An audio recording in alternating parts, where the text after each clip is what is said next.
One of the many gifts that I've received in my soul recovery journey is to be able to be present in this moment right here, right now. More often, sometimes I still fall out and go into the past or into the future, but more often I'm able to be right here, right now, even if that being right here, right now is in difficult emotions or something that feels sad. I look back on my life and I realize that I was so caught up in my anxiety of what I was trying to keep from happening in the future, or so caught up in my rumination and sadness around what had happened. I was missing the strength of being right here, right now, and being able to handle whatever comes and to be able to feel the feelings, helping me to live my life from my highest self. Being a human is complex and our emotions are complex. But when we can learn to be right here in this moment, we're not missing our life. We're actually living our full experience, the joys, the highs, and the hard times and the lows.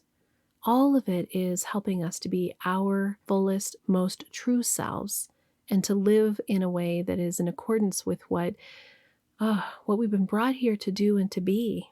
So this episode is about how to be right here, right now. Welcome to the Recover Your Soul podcast, a spiritual path to a happy and healthy life. My name is Reverend Rachel Harrison. I started Recover Your Soul after having profound changes in my life from my recovery of alcoholism, codependency, and control addiction. I was guided to share the tools and principles of spirituality and soul recovery to help others transform their lives as mine was transformed. For us to overcome external circumstances, we need to turn the attention to ourselves, focusing on our inner change and healing. Positive results in our lives will follow. Hello, and welcome back to the Recover Your Soul podcast. I'm Rev Rachel, and I thank you for choosing to spend your time with me here today. I just was looking at my Apple Podcast account and including bonus episodes for the Friday subscribers. I have now downloaded and recorded 300 episodes, which just seems so incredible that these last almost 3.5 years of sharing my life with you, sharing my recovery with you, sharing soul recovery, and having more and more spiritual clarity, that there's so much content. And I am so grateful for this community, for you who's sitting there right now listening to me doing some task or being present with yourself, taking care of yourself, that this is how you are choosing to spend your time, and this building of this community that is just so incredible. That when I sit on our monthly soul recovery support group Zoom that's free and available to everyone, there's around 40 people who come each month, and some are repeaters and some are new. And you just feel this incredible knowing that we're in this together, that we are sharing our journey of soul recovery. We are stepping out of our codependence. We're stepping out of the need for other people to be okay, for us to be okay. We're stepping into a spiritual path that by being in that moment with others, being with me in this moment, hearing my voice, knowing that you are able to step outside of the ways that you have thought, the beliefs that have been part of your life, the situations and the circumstances that we're in, and start to realize that you have some co-creation and some ability to take your power back and to start to create a life for you that is based on your needs, your true self, your highest self, realizing that you don't have to settle for anything. This is soul recovery. This is this community just growing.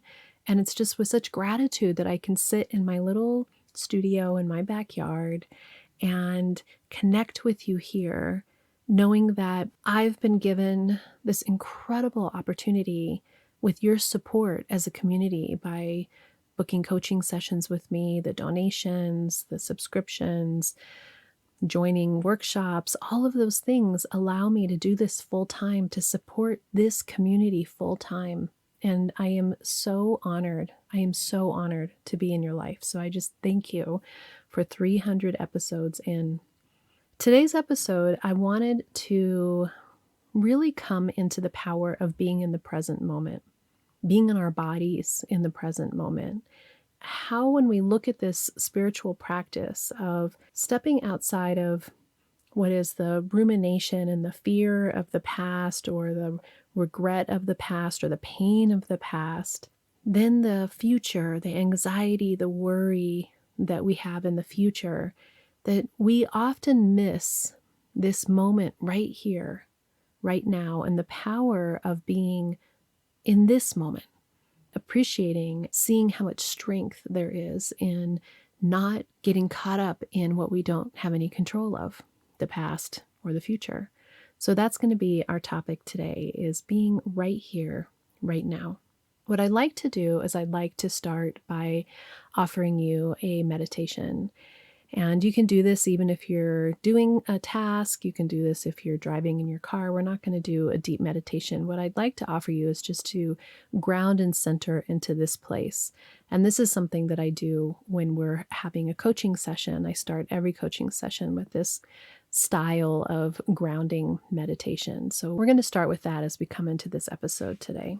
First, I just invite you to, if you are doing something where you can close your eyes, to close your eyes. If you're doing something where you can't close your eyes, keep them open, but be present, and just start by taking a deep centering breath and releasing with tension on the out. And really feel that breath leave your body, and then come back to the attention of your breath. Just the in and the out, allowing yourself to focus or have your attention on the rise and the fall of your abdomen and your chest. Just being really present with your breath. Now you're going to notice that your mind is busy. And we're not trying to stop the mind. We're just separating ourselves out from the attachment to it and bringing ourselves into our body right here, right now in this moment. Connecting into our breath, just feeling our feet on the floor or our seat, maybe in a chair, or maybe the clothes touching your skin, or what your hair might feel like on the side of your face. What do your hands feel like? What do your feet feel like? Being right here, right now, in this moment.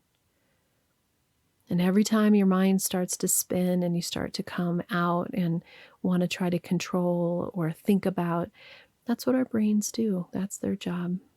And we're just going to come back to our breath. Feeling that rise and fall of our abdomen, our chest. Coming back to our body sensations, noticing if you have tension anywhere.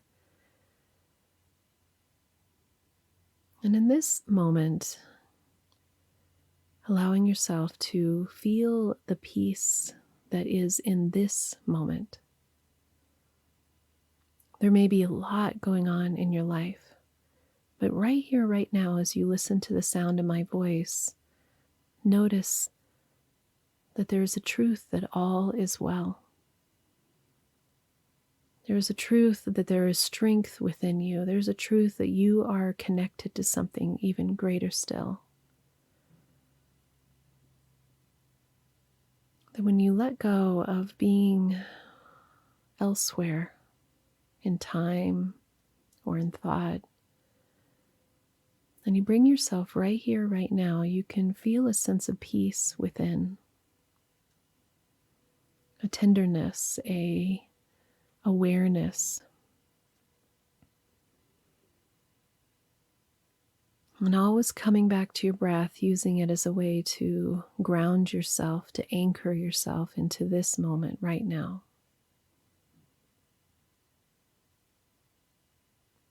And just feeling whatever feelings you have. Maybe you're tired, maybe you're anxious. Allowing them just to be, not pushing them aside, just noticing them, letting them move through you, letting those thoughts just dissipate, not attaching to it. coming into this space.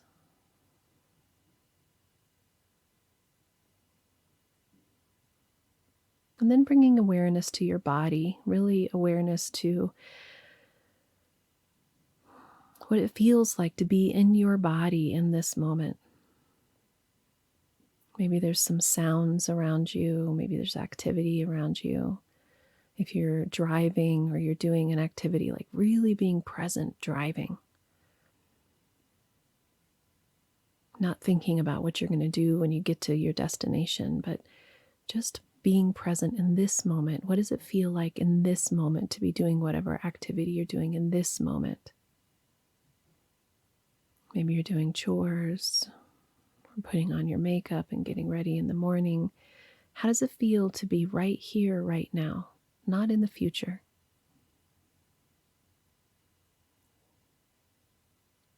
And then take a couple deep breaths and just releasing.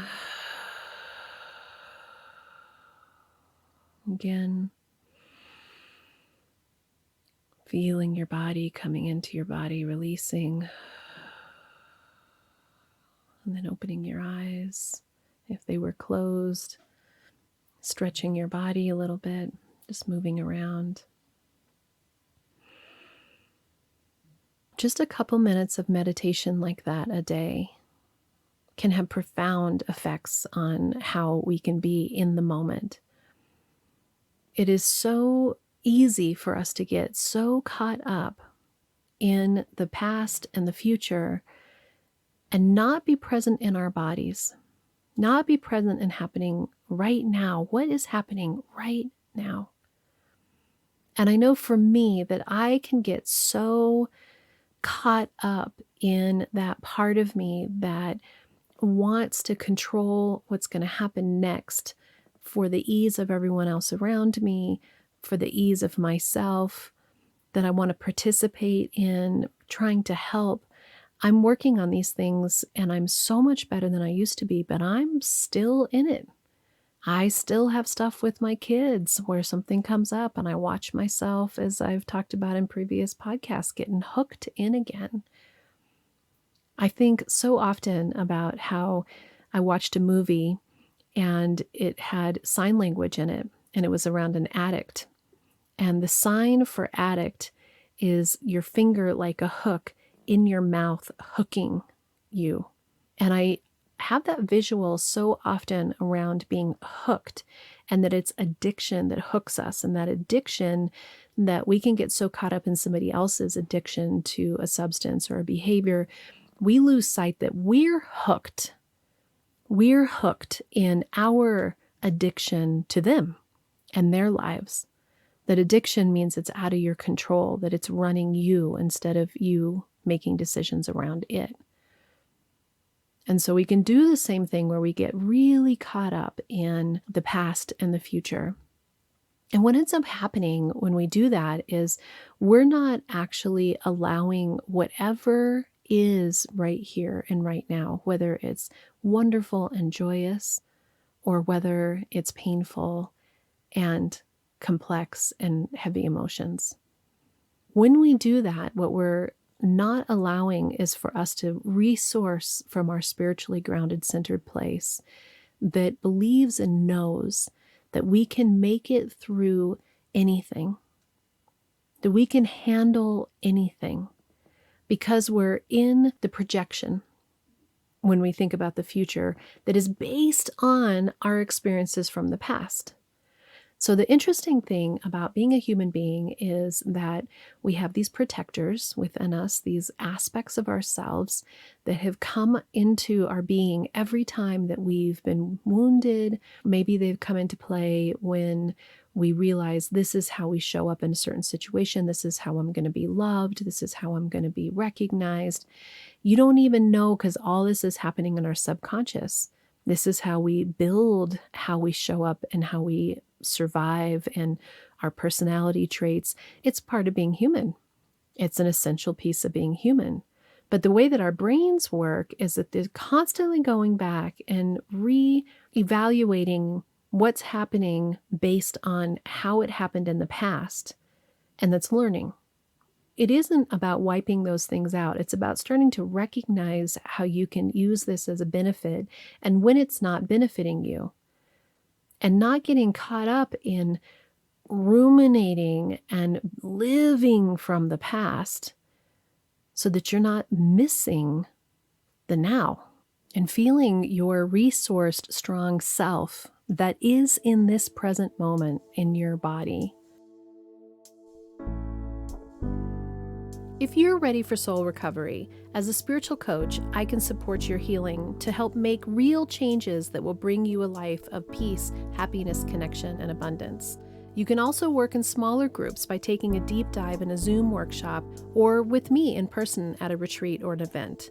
Join others on the soul recovery path once a month for the free Zoom support group or daily on the private Facebook page.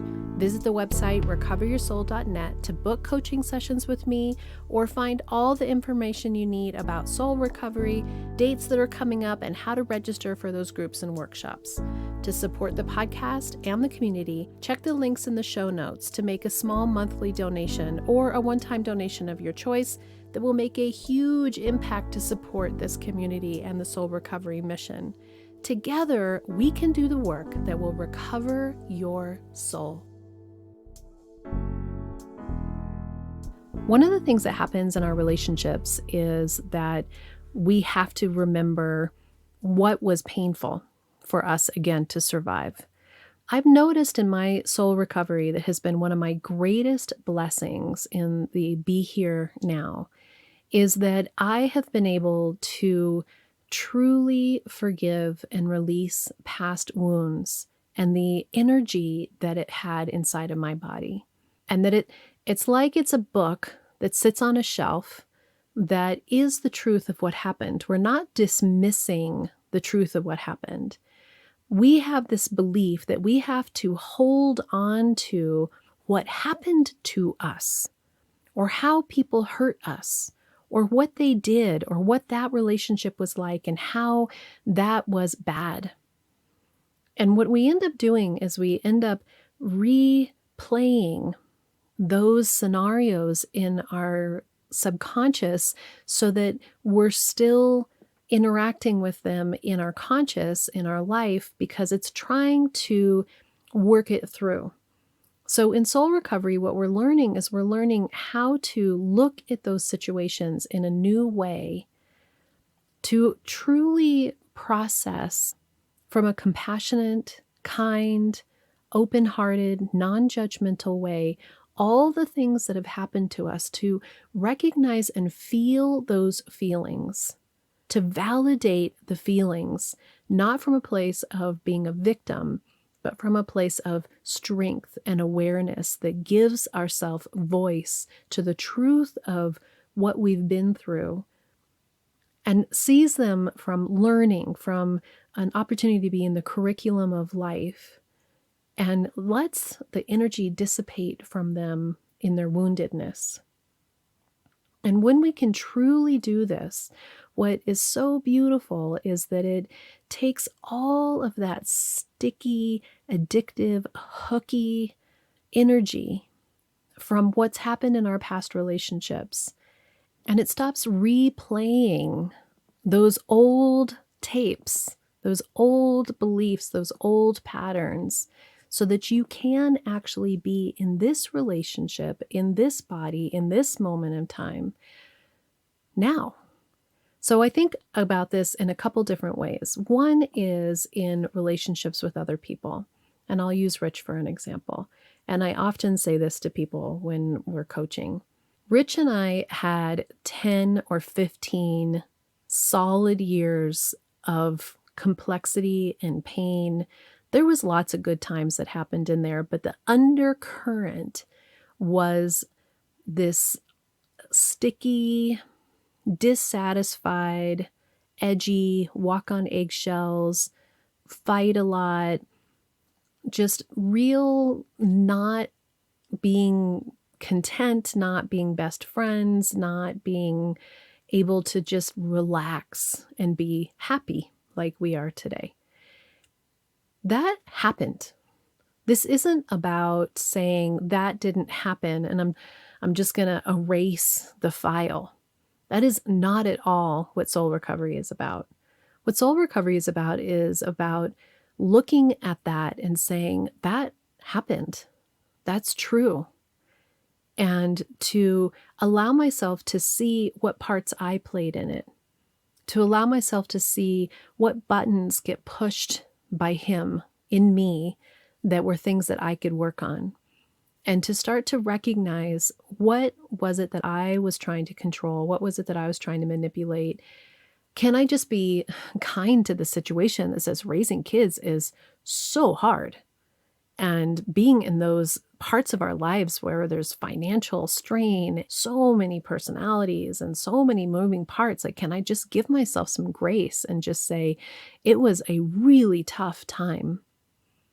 And to be able to do the work that I've done in it, to truly forgive from the aspect that has compassion, forgiving myself first and foremost for how I handled it, how I felt, how it responded in my body, how I used, of course I did, my defense mechanisms, my protectors that came up and told me how to behave, how to protect myself, what to do based on my entire lifetime of experience. Can I allow myself the grace to forgive myself? And then can I have the grace to forgive Rich? There's a lot of stuff, even as I say this right now, I can feel how when we go back, so I'm kind of back opening up the chapter of my book that has these stories in it. There was a lot of really, really, really painful stuff. But if I'm constantly dealing with him today from the pain that I felt from him then, and the situations that we were in then, I'm not actually being present with him in this moment right here, right now. I'm actually living and being in the past with him. In my past, my hurt past. I'm actually living in a ghost town. I'm bringing up the ghosts of pain and resentment and anger. Now, that doesn't mean that things don't happen in the now that sometimes are complicated or sometimes push my buttons. But when I deal with them from this moment right here, from my resourced, integrated, spiritually guided self that says, how do you feel about it right now, today? Not bringing with it all of the emotions that came from 30 years of being together, but how do I feel about it right here, right now, today? And how can I handle it today from this resourced place that has learned, that has grown, that has matured, that has more wisdom, that has more kindness? That's what's been the gift that's allowed us to really move from the past and to live in this house together as new people. I'm an entirely different person than I was even 6 years ago. And I think Rich is an entirely different person than he was even 6 years ago. Right now, there's a lot going on in my kids' lives. Rich has been the one who's been talking to them a little bit more on the phone. It's good stuff, it's adult stuff. It's transition, it's changes, it's decisions. It's really them coming into their own. And he was sharing with me that he feels so grateful that his soul recovery, his spiritual journey has allowed him to learn how to be with them in a way that feels more empowering to them, that allows him to feel like he can share what he thinks, but he doesn't have attachment. Just how expansive and big his heart feels for his children.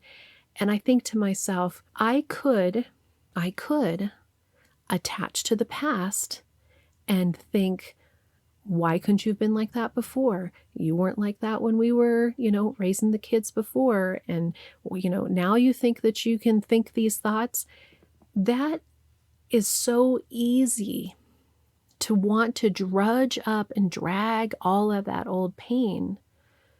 But what I am able to do now is I'm able to have so much more gratitude for where we are right here. And I think, wow, that is so cool. I love that he is who he is today. He's embodying who he is today. And that aspect of him is desirable to me. That part of him makes me more connected. That part of me trusts him a lot. It also allows us to not get too caught up in the future, because the future also is dragging behind with it all of that messy stuff and the pain and the complexity of the past. Now, sometimes in our present moment right now, there's a lot going on that is complicated and difficult. But if we do this practice, and I'm telling you, the spiritual end of it, of having a practice, a spiritual practice, what do you do for yourself in the morning? Can you do 5 or 10 minutes of meditation, guided meditation, or reading or listening to something that is spiritually grounding? Can you do 5 or 10 minutes in the evening? More is even better, but literally just these anchors in our day to bring us into our grounded, spiritually connected place that does the piece that turns it over to something even greater still. That lets go of this belief that we have to cling tightly to what's happening, because that's the part of the future that is around attachment and a desire to make it be a certain way. Because that's all coming from the past and how it went last time and what was happening. So when we do this work of just bringing ourselves into our body, right here, right now, so often, even if there's so much going on in my life, and I just touch into myself right here, right now, I'm okay. All is well in this moment, even if there is a lot going on. Right now, I'm okay. And then that gives you the ability to hear more clearly what the guidance is that's coming from your spiritually grounded self, from your higher self, and not from the place that's in the past with all of its fear and all of its woundedness and all of its projection and all of its perception that is around protecting. You see how we're just letting that dissipate, we're letting it go. And it's not easy. That's the beauty of doing the steps of soul recovery. It offers you a way to move through it, to begin to use the steps of admitting we're powerless over every single thing outside of ourselves, to open up to a power greater than ourselves and be willing to turn it over, to start to look at what those old beliefs and patterns were, how they have affected our lives, and how we're still living and running from beliefs and patterns that don't serve us anymore, and beginning to start to see what our defense mechanisms are, to be willing to let them go, to open up to our truth of who we are, to claim our spiritually grounded resourced self, to trust that we can live from that place, then to start to look at where can I take responsibility to have forgiveness for myself and for others.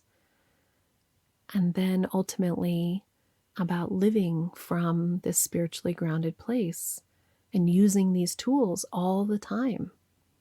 That's the short version of the soul recovery journey, the 9 steps of soul recovery.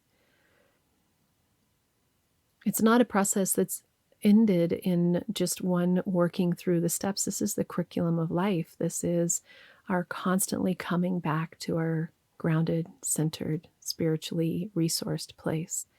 And just letting those layers slowly, slowly dissipate, open up, and reveal to you the truth of who you are, so that you can trust and know that everything is indeed working out for you. That life is not happening to you, it is happening for you. And that you can start to co-create with this higher power the life of your dreams, the life that is truly who you are meant to be. And allowing everybody else to have their own experience with compassion and love.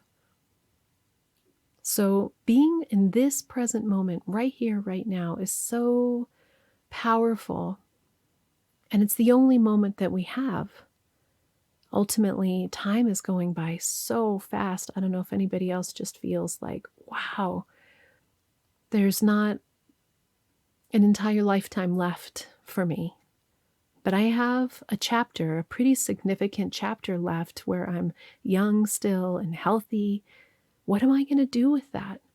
How am I not going to let that slip through my fingers? How can I stand on the edge of sometimes difficult and scary, oh my goodness, like stepping out in faith that you can do bold things and have big dreams and trust that you're being guided and held to move out into that place, not being small, utilizing every moment and just milking it for the beauty that life is, releasing all of that old stuff that no longer serves you, all the pain that taught you something, that you can let it go. It is okay to not think about it once you've processed it out. You can be in this moment contented and happy and connected to something greater still. It's the bliss that everyone looks for in a spiritual journey. If you want help with any of these things, you want to work the steps, you need help processing through the past, finding your beliefs, finding those patterns, just working through this ability to be here right now and loving yourself and your life. That's what I'm here for in spiritual coaching. I'm here to support you on your soul recovery journey. Until next time, namaste. Thank you for listening to this episode of the Recover Your Soul podcast and being part of this amazing and growing community. If you loved this episode and you want even more, there is a bonus episode with even more content every Friday. This is by subscription. You can access that by being a Patreon member, and there's 3 tiers of giving of your choice, or an Apple Podcast subscriber. Once you have subscribed, you have access to a whole back catalog of episodes as well. If you would go to the website, recoveryoursoul.net, and I would love for you to subscribe to email updates so that you can keep posted with everything that's going on, different events, what dates are coming up, any reminders. There's only a couple emails each month. I hope you'll follow Recover Your Soul on social media. You can find us on YouTube, Instagram, Facebook, the private Facebook community page, TikTok, and if you want guided meditations, look for Reverend Rachel Harrison on Insight Timer. I really encourage you to take advantage of the one-on-one coaching. This is a unique, intuitive connection between the two of us. There are 9 steps to soul recovery, and I do use those 9 steps to loosely guide us through whatever your coaching that you need. But really, it's about creating a way for you to feel comfortable around your healing of your past, looking at the situations in your life. What are the patterns? What are the beliefs that are holding you back? Breaking free from those patterns, breaking free from those beliefs, letting go of control, letting go of the people around you, and taking your power back, discovering who you are and who you want to be in the world and how I can support you to do this. And also, you're sharing this podcast with your friends, putting 5 stars, leaving reviews, really sharing this with others is growing the community. Thank you for being part of this community. Thank you for supporting Recover Your Soul. And I know that together we can do the work that will recover your soul.